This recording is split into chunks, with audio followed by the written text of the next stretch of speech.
Hey, it's me, Tracy Clifford, in 2FM once again, bringing you through our rising acts for 2025. Now, if alternative electro pop music is your bag, well, our next person on our rising list is the person for you.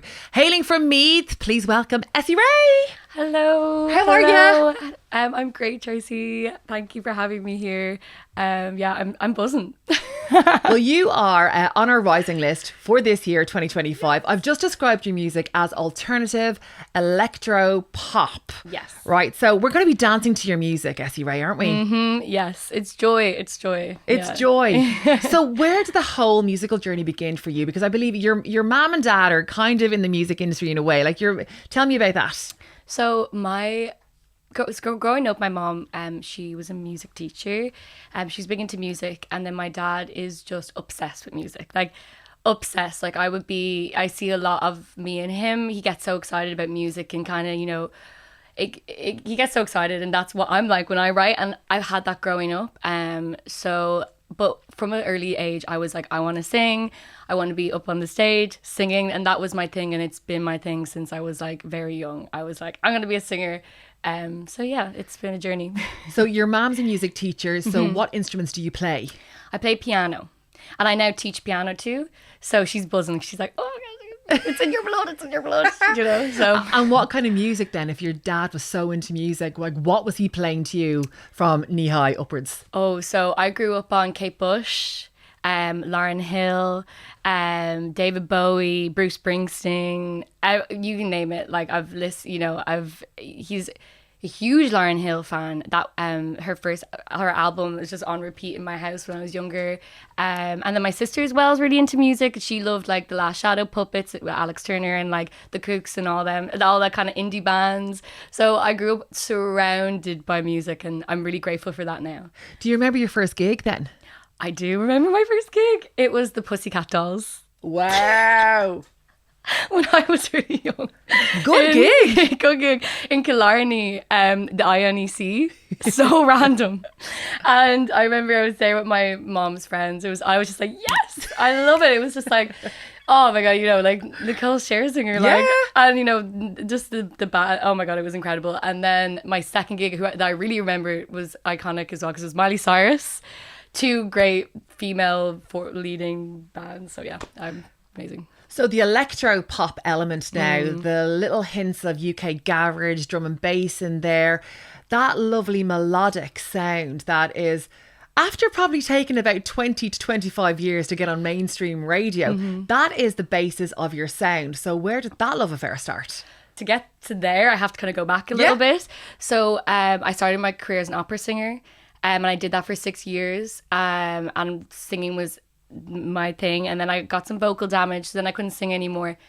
So then I had to sit down and be like, okay, what music do I actually like to listen to? Like what music, if I was going to write something without my voice, because I didn't have it for a while, what would I do?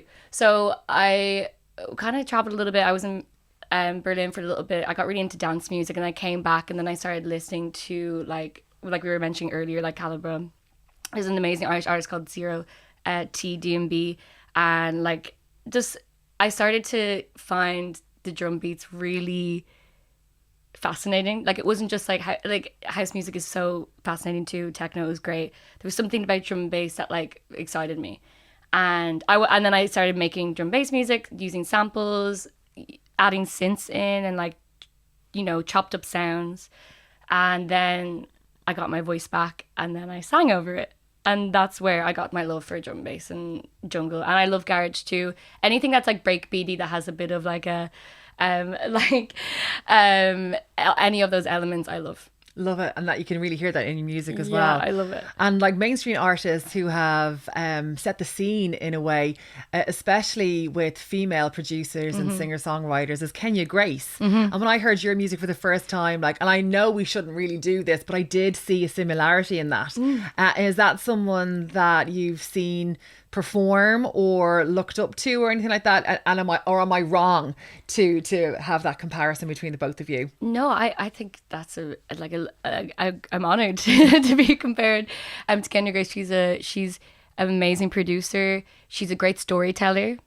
Like Strangers, it's simplistic in its storytelling, but it does tell a story about that, going back to strangers and over this like beat. That's what I found like great about that song. It's more than just a drum and bass track. It's a story, and that's where the pop element comes in. I believe pop is, you know, you tell a story. It's an art. So I think she did a really good job of bringing the two together. Yeah, you tell stories in your music too. Yeah. You really do. Personal stories. When you are performing, and we cannot wait to see you performing now on stages that we have here for Rising 2025, that's so exciting. what can people expect? Will you bring a little bit of opera? Oh, yeah. So my opera, yeah, I'm finally starting to heal that part, that not even heal, my voice is healed, but heal the kind of relationship I had with opera. Whereas I was like, I'm never going to put opera in my songs. But now I'm like, I'm going to, not maybe actual like operatic, you know, I might use techniques and sounds. So a lot of my new stuff, I've been more confident singing that again, you know, and there's a lot of ahs and oohs, and you'll hear it that kind of take inspiration from that time in my life. So you will hear a little bit of opera. You will hear, I use like chopped up vocals. I use I work with Ableton Live, so I'm going to be using electronic stuff, chopping up my vocals, and you're going to see some pretty cool lights as well. Love it. Cannot wait to see it. Essiray, congratulations on getting on the list for 2025. How are you feeling about that, by the way? Oh, okay. I'm like, I can't contain my excitement. I'm about to like explode with excitement, so it's great. Well, we love that. Essiray, thank you so much. Oh, thank you. Thank you.